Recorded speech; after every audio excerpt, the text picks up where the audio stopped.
स्वागत है आपका आपके YouTube चैनल पर। आज ही क्लास स्पेशल रहेगी previous year 100 imported science question answer. देखिए साइंस के 100 प्रीवियस ईयर क्वेश्चन आंसर करेंगे जो प्रीवियस एग्जाम में पूछे गए हैं, चाहे वो एसएससी का एग्जाम हो, चाहे सीजीएल का हो, या किसी भी स्टेट कॉम्पिटिटिव एग्जाम हो, एचएसएससी का हो, एचपीएससी का हो, या रेलवे का कोई भी एग्जाम हो। तो ये बार बार क्वेश्चन पूछे जाते रहे हैं और पूछे जाएंगे। तो चलिए स्टार्ट करते हैं। शून्य में समतर्त रूप से गिरने वाली वस्तुओं का त्वरण होता है। देखिए शून्य का मतलब वैक्यूम की बात की गई है। वैक्यूम में समतर्त रूप से गिरने वाली वस्तुओं का त्वरण कितना होता है? समान, एक समान रहता है। तो जो भी वैक्यूम में चीज़ें गिरती हैं तो उनका जो वस्तुओं का त्वरण होता है वो एक समान रहता है। प्रकाश संश्लेषण में पौधे कौन सी गैस का अवशोषण करते हैं? देखिए जब प्रकाश संश्लेषण की क्रिया चलती है तो पौधे कौन सी गैस का अवशोषण करते हैं? तो कार्बन डाइऑक्साइड गैस का अवशोषण करते हैं। पौधे कौन सी गैस का उपयोग अवशोषण करते हैं? कार्बन डाइऑक्साइड का। खींची हुई धनुष से संचित ऊर्जा होती है। देखिए धनुष से जब खींची हुई कौन सी संचित ऊर्जा होती है? स्थितिज ऊर्जा। स्थितिज ऊर्जा किसी भी स्थिर या गतिशील वस्तु की स्थिति और दिशा में तब तक कोई परिवर्तन नहीं होता जब तक उस पर कोई बाह्य बल सक्रिय हो। यह है न्यूटन के गति का प्रथम नियम। देखिए न्यूटन की गति के प्रथम नियम में कहा गया है किसी भी वस्तु, कोई भी एक वस्तु है, वो स्थिर या गतिशील वस्तु की स्थिति या दिशा में तब तक कोई परिवर्तन नहीं होगा। अगर कोई वस्तु ऐसी रखी गई है इसमें तब तक कोई परिवर्तन नहीं होगा जब तक उस पर कोई बाह्य बल, जब तक उसको कोई बाह्य बल या फोर्स के द्वारा उसको आगे पीछे नहीं किया जाएगा, तो वो न्यूटन का प्रथम नियम कहलाएगा। नेक्स्ट की बात कर लेते हैं। जब एक चलती हुई वस्तु की गति दुगनी हो जाती है तो उसकी गतिज ऊर्जा।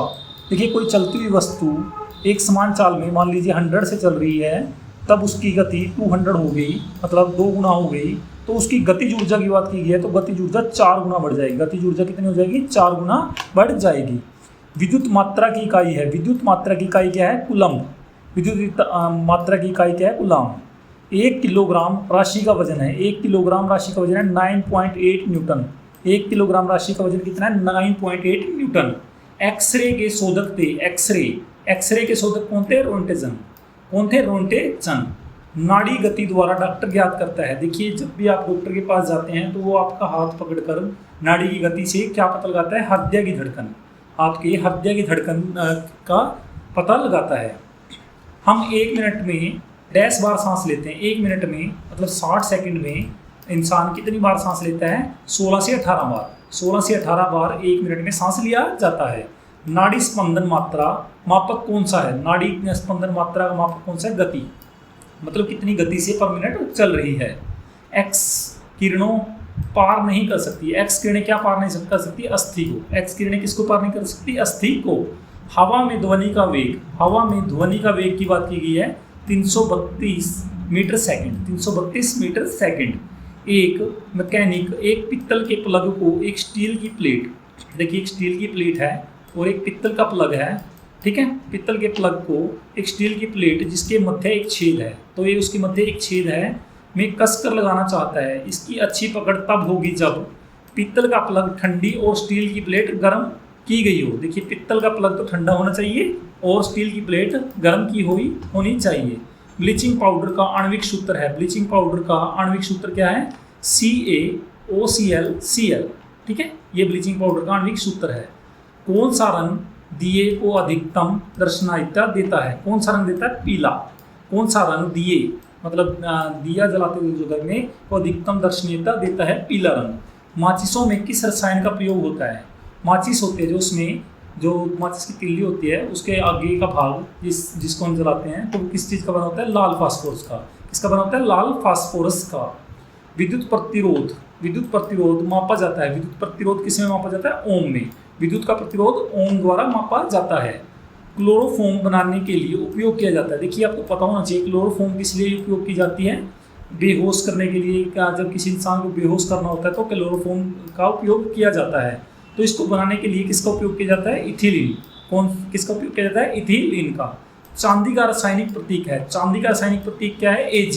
चांदी के लिए Ag और सोना के लिए Au, ठीक है। ये भी आपको ध्यान रखना है, सोने के लिए Au और चांदी के लिए Ag। SI इकाई में लेंस की शक्ति की इकाई क्या है? लेंस की शक्ति का SI मात्रक भी पूछा जा सकता है, तो डायऑप्टर। क्या होता है? डायऑप्टर। DOS, डोस का अर्थ है डिस्क संचालन प्रणाली, डिस्क संचालक प्रणाली।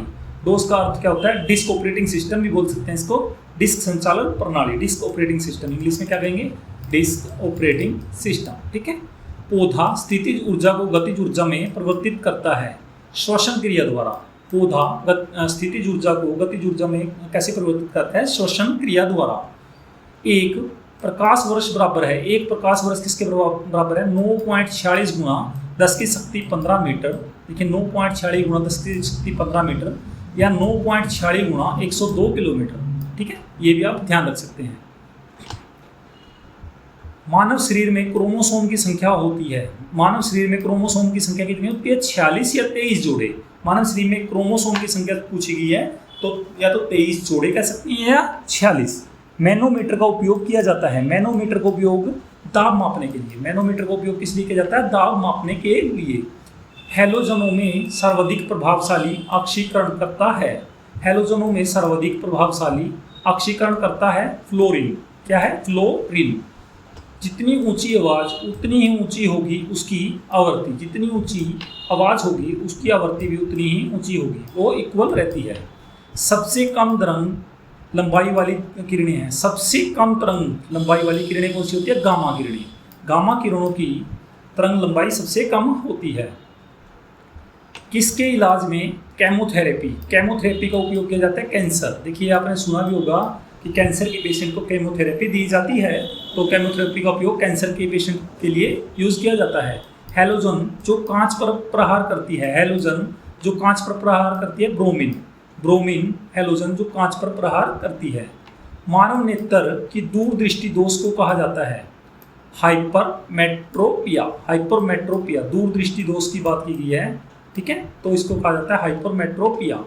एक रूप चुंबकीय क्षेत्र में बल की रेखाएं आपस में डैश होती हैं, समांतर। कैसी होती हैं? समांतर होती हैं। अक्रिय गैस परमाणुओं के सबसे बाहरी कक्षा में कितने इलेक्ट्रॉन होते हैं? देखिए अक्रिय गैस होती हैं जो उनके परमाणु के सबसे बाहर का जो क्षेत्र होता है उसके इलेक्ट्रॉन कितने होते हैं? 8। कितने होते हैं अक्रिय गैसों में? 8 इलेक्ट्रॉन होते हैं। एक चलती हुई कार और एक रेल इंजन दोनों में समान गतिज ऊर्जा है, इसका संवेग ज़्यादा होगा।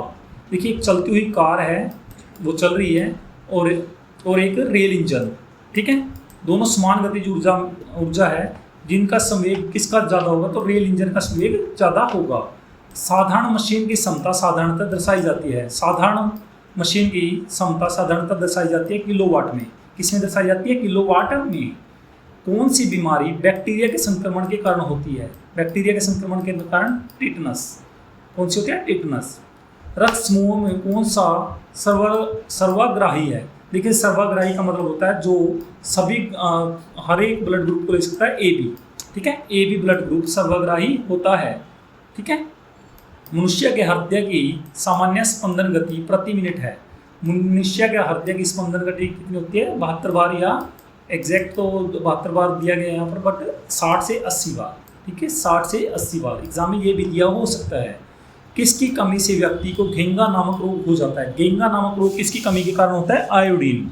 आयोडीन की कमी के कारण व्यक्ति को घेंगा नामक रोग हो जाता है। मानव आँख का कैटरेक्ट सर्जरी, मोतियाबिंद का ऑपरेशन में सर्जन क्या निकालता है? देखिए मोतियाबिंद का जो ऑपरेशन होता है, बुढ़ापे में जो ऑपरेशन किया जाता है वो मोतियाबिंद का ही मैक्सिमम मोतियाबिंद के लिए कारण ही होता है।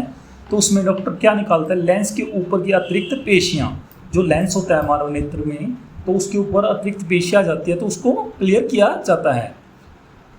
कौन मानव शरीर का सर्वाधिक कोलेस्ट्रॉल बनाने वाला स्थान है? देखिए कौन मानव शरीर का सर्वाधिक कोलेस्ट्रॉल बनाने वाला स्थान है? यकृत। कौन है? यकृत। मनुष्य का सामान्य शरीर ताप क्या होता है? 37 डिग्री सेल्सियस, 37 डिग्री सेल्सियस या 98.6 फ़ारेनहाइट। ठीक है, ये भी आपको ध्यान रखना है, या 310 कैलोरीज, या 310 कैलोरीज में होता है। ठीक है, इनमें से कोई भी ऑप्शन आ सकता है। मनुष्य का मानव शरीर का ताप कितना होता है? 37 डिग्री सेल्सियस, 98.6 केल्विन फ़ारेनहाइट और 310 केल्विन। हर्ट्ज मात्रक है, हर्ट्ज मात्रक होता है आवर्ती का। किसका मात्रक होता है? आवर्ती का। किस तापमान पर सेंटीग्रेड और फ़ारेनहाइट, देखिए सेंटीग्रेड जिसको डिग्री सेल्सियस और डिग्री फ़ारेनहाइट मापने का मान समान कहा जाता है, तो -40 में ये इक्वल होते हैं, ठीक है। -40 सेल्सियस इक्वल टू -40 फ़ारेनहाइट, ठीक है, ये इक्वल होता है। डीएनए के मूल मात्रक हैं, डीएनए के मूल मात्रक क्या होते हैं? न्यूक्लियोटाइड्स। ऊर्जा संरक्षण का नियम का अर्थ है, ऊर्जा संरक्षण के नियम का अर्थ है ऊर्जा का ना तो निर्माण किया जा सकता है और ना विनाश। देखिए ऊर्जा होती है जो, उसका ना तो आप निर्माण कर सकते हैं ना ही उसका विनाश कर सकते हैं, केवल संरक्षित किया जा सकता है, केवल संरक्षित किया जा सकता है। रेल पटरी पर जोड़ पट्टी या फिश प्लेट का उपयोग किसके लिए होता है? देखिए रेल की पटरी होती है जो, उस पर जोड़ पट्टी या फिश प्लेट्स का उपयोग किस लिए किया जाता है? दो पटरियों को जोड़ने के लिए। किस लिए किया जाता है? दो पटरियों को जोड़ने के लिए। डॉक्टर सीवी रमन को किस विषय के लिए नोबेल पुरस्कार से सम्मानित किया गया? डॉक्टर सीवी रमन को किस विषय के लिए नोबेल पुरस्कार से सम्मानित किया गया था? भौतिकी या फिजिक्स। 1930 में। कब दिया गया था? 1930 में, फिजिक्स के लिए, ठीक है। ये भी आपको ध्यान रखना है। समुद्री मील किसकी दूरी की इकाई है? समुद्री मील किसकी दूरी की एक इकाई है? नौवहन की इकाई है। सार्वभौमिक गुरुत्वाकर्षण का नियम दिया। सार्वभौमिक गुरुत्वाकर्षण का नियम किसने दिया था? न्यूटन ने। किसने दिया था? न्यूटन ने। फ्रायड का संबंध है, फ्रायड का संबंध सांख्यिकी से। फ्रायड का संबंध किससे है? सांख्यिकी से। परमाणु थिएटर डैश को ईंधन के रूप में प्रयोग करता है। परमाणु रिएक्टर डैश को ईंधन के रूप में प्रयोग करता है? यूरेनियम। किसको? यूरेनियम को। परमाणु रिएक्टर यूरेनियम को ईंधन के रूप में प्रयोग करता है।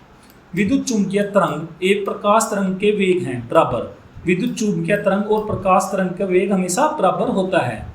एनेमोमीटर का उपयोग किया जाता है। एनेमोमीटर का उपयोग किस लिए किया जाता है? पवन के वेग मापने के लिए। पवन का वेग मापने के लिए एनेमोमीटर नामक यंत्र का उपयोग किया जाता है। विद्युत रोधी माइका का प्रावैद्युत गुणांक क्या है? विद्युत रोधी माइका का प्रावैद्युत गुणांक क्या होता है? 6.7। कितना होता है? 6.7। जिप्सम का रासायनिक नाम क्या है? जिप्सम का रासायनिक नाम होता है कैल्शियम सल्फेट। कैल्शियम सल्फेट के नाम से किसे जाना जाता है? जिप्सम को। आपेक्षिक आर्द्रता को मापने के लिए किस उपकरण का उपयोग किया जाता है? देखिए आपेक्षिक आर्द्रता को मापने के लिए किस उपकरण का उपयोग किया जाता है? हाइग्रोमीटर नामक यंत्र का उपयोग आपेक्षिक आर्द्रता को मापने के लिए किया जाता है। निकट दृष्टि दोष का सुधार किया जा सकता है। निकट दृष्टि दोष होता है जो कंकेव लेंस या अवतल लेंस, कंकेव या अवतल लेंस का उपयोग निकट दृष्टि दोष में किया जाता है। शरीर में डैश के अधिक्य के कारण दिल का दौरा पड़ता है। देखिए जब भी दिल का दौरा पड़ता है तो जब कोलेस्ट्रॉल बॉडी में बढ़ जाता है तो दिल का दौरा पड़ता है। गोबर गैस प्लांट में कौन सी गैस उत्पन्न होती है? गोबर गैस प्लांट में मीथेन। कौन सी गैस उत्पन्न होती है? मीथेन गैस गोबर गैस प्लांट में उत्पन्न होती है। पृथ्वी सूर्य से प्रचुरतम मात्रा में ऊर्जा किस रूप में प्राप्त करती है? देखिए पृथ्वी सूर्य से जो ऊर्जा लेती है वो किस रूप में होती है? अवरक्त तथा ताप ऊर्जा। अवरक्त तथा ताप ऊर्जा के रूप में। इलेक्ट्रॉन की खोज किसने की थी? इलेक्ट्रॉन की खोज जे थॉमसन ने। किसने की थी इलेक्ट्रॉन की खोज? जे थॉमसन ने। किसी पिंड का गुणधर्म जो विषव में अपनी स्थिति में समतर्त है। किसी पिंड का गुणधर्म जो विषव में अपनी स्थिति में समतर्त है? शांति। किसमें है? शांति में। ग्रेनाइट किसमें पाया जाता है? ग्रेनाइट किसमें पाया जाता है? अग्न्य शेल में। ग्रेनाइट किसमें पाया जाता है? अग्न्य शेल में ग्रेनाइट पाया जाता है। एक कूलाम्ब आवेश बराबर है 6.25 गुना 10 की शक्ति 18 इलेक्ट्रॉन, 10 की पावर 18 इलेक्ट्रॉन, ठीक है। किसके कारण आकाश नीला दिखाई देता है? आकाश का रंग नीला किसके कारण दिखाई देता है? प्रकाश का प्रकीर्णन। प्रकाश के प्रकीर्णन के कारण आकाश का रंग नीला दिखाई देता है। संधारित्र का धारिता का एसआई मात्रक है फेराड संधारित्र की धारिता का एसआई मात्रक है। प्राश्रव्य ध्वनि की आवृत्ति है। प्राश्रव्य ध्वनि की आवृत्ति कितनी होती है? 20,000 कंपन प्रति सेकंड से ऊपर। प्राश्रव्य, देखिए श्रव्य जो होती है वो 20 से लेके 20,000 तक, ठीक है, और प्राश्रव्य 20,000 से ऊपर। 100 वाट 250 वोल्ट चिरित बल्ब से होकर प्रवाहमान धारा है 0.4 एम्पेयर। रॉकेट किस सिद्धांत पर आधार पर कार्य करता है? रॉकेट किस सिद्धांत के आधार पर कार्य करता है? रेखीय संवेग संरक्षण के सिद्धांत पर। रेखीय संवेग संरक्षण के सिद्धांत पर रॉकेट का आधार कार्य करता है। 1 किलोवाट घंटा बराबर है, 1 किलोवाट घंटा बराबर है 1 यूनिट के। 1 किलोवाट घंटा 1 यूनिट के बराबर होता है। एक अभिसारी लेंस की फोकस दूरी है, एक अभिसारी लेंस की फोकस दूरी है चिन्ह में धनात्मक, चिन्ह में धनात्मक। रडार निकाय टैस का उपयोग करता है, रडार निकाय किसका उपयोग करता है? विद्युत चुंबकीय तरंगों का। किसका उपयोग करता है? विद्युत चुंबकीय तरंगों का रडार निकाय उपयोग करता है। चंद्र ग्रहण कब लगता है? देखिए चंद्र ग्रहण कब लगता है? पृथ्वी सूर्य और चंद्रमा के बीच में आ जाती है। मान लीजिए ये आपका सन है और ये आपका मून है, चंद्रमा। जब इन दोनों के बीच में पृथ्वी आ जाती है, अर्थ आ जाती है, तो सूर्य की जो रोशनी होती है वो पृथ्वी की छांव जब चंद्रमा पर पड़ती है तो उसको चंद्र ग्रहण कहा जाता है। आकाश नीला दिखाई पड़ता है क्योंकि, आकाश नीला दिखाई पड़ता है क्योंकि वायुमंडल अन्य रंगों की अपेक्षा नीले रंग को अधिक बिखेरता है। ठीक है, प्रकाश का विकिरण तो इसका कारण होता है, बट इसमें पूछा गया है पर आकाश नीला दिखाई पड़ता है क्योंकि वायुमंडल अन्य रंगों की अपेक्षा नीले रंग को अधिक बिखेरता है। यातायात बत्ती में लाल रंग का प्रयोग किया जाता है क्योंकि, देखिए जो लाइटें लगी होती हैं जब भी चौक वगैरह पे हम जाते हैं तो वहाँ पर रेड, ग्रीन और येलो लाइट लगी होती है। जब भी यातायात को रोकना होता है तो रेड लाइट ऑन की जाती है। तो यातायात बत्ती में लाल रंग का उपयोग किया जाता है क्योंकि लाल रंग का तरंगदैर्घ्य सबसे लंबा होता है, सबसे लंबा तरंगदैर्घ्य लाल रंग का होता है। एक लैंप की बत्ती में तेल ऊपर चढ़ जाता है। देखिए जो लैंप होता है उसमें जो बत्ती लगी होती है ऊपर, जिससे हम दिया सलाई जो जलाते हैं, लो जलती है, तो इसमें तेल होता है, तो वो तेल इस बत्ती के थ्रू ऊपर चला जाता है। तो किसके कारण जाता है? कोशिकटव क्रिया के कारण। किसके कारण? कोशिकटव क्रिया के कारण। मृदा विज्ञान, मृदा विज्ञान पेडोलॉजी किसका अध्ययन है? तो मृदा मिट्टी का। किसका अध्ययन है? मृदा मिट्टी का। मिट्टी के अध्ययन को क्या कहा जाता है? इंग्लिश में पेडोलॉजी या मृदा विज्ञान। न्यूटन के गति के द्वितीय नियम में व्यंजक प्राप्त होता है बल का। न्यूटन की गति के द्वितीय नियम में क्या प्राप्त होता है? बल का पता चलता है। मनुष्य जब सांस लेता है तो औसतन कितना शोर होता है? मनुष्य जब सांस लेता है तो 0.5 डेसिबल, मनुष्य की सांस द्वारा 0.5 डेसिबल जितना शोर होता है। उद्योगों में प्रयुक्त रसायनों में प्रचुर स्रोत है कोल तार। क्या उद्योगों में प्रचुर रसायनों में प्रचुर स्रोत क्या है? कोल तार। सामान्यतः विद्युत बल्ब से में भरा जाने वाला गैस कौन सा है? देखिए विद्युत का जो बल्ब होता है, जो घरों में बल्ब यूज किए जाते हैं, तो उसमें कौन सी गैस होती है? नाइट्रोजन और आर्गन। नाइट्रोजन और आर्गन इसमें गैस भरी जाती है। भविष्य का ईंधन कौन सा है? देखिए भविष्य का ईंधन, फ्यूचर का ईंधन किसे कहा जाता है? हाइड्रोजन गैस को। हाइड्रोजन को भविष्य का ईंधन कहा जाता है। प्रकाश संश्लेषण में किसका ऑक्सीकरण होता है? प्रकाश संश्लेषण में किसका ऑक्सीकरण होता है? जल का। प्रकाश संश्लेषण में जल का ऑक्सीकरण होता है। विज्ञान की वह शाखा जो जीव और वातावरण के बीच संबंध को बताती है। देखिए विज्ञान की कौन सी शाखा है जो जीव और वातावरण के बीच संबंध को बताती है? पारिस्थितिकी। पारिस्थितिकी बताती है। मुंह तक पानी से भरे गिलास के अंदर जब तैर रहे बर्फ का टुकड़ा पिघलता है तो, देखिए कोई गिलास है, ठीक है, ये पूरा जल से भरा हुआ है, तो इसमें एक बर्फ का टुकड़ा तैर रहा है। लाइक ये बर्फ का टुकड़ा है, इसमें तैर रहा है। जब बर्फ का टुकड़ा पिघलता है तो पानी बढ़ जाएगा, घट जाएगा, क्या होगा? जल का स्तर अपरिवर्तित रहेगा। जितना इसमें जल भरा होगा, जल उतना ही भरा रहेगा, क्योंकि 9/10 भाग बर्फ का हमेशा पानी में डूबा रहता है। ठीक है, 1/10 भाग बर्फ ऊपर तैरती है, अदरवाइज 9/10 भाग बर्फ का पानी में ही डूबा रहता है। तो दोस्तों ये थी आपके लिए इम्पोर्टेंट क्लास। तो कैसी लगी आपको क्लास? Thanks for watching.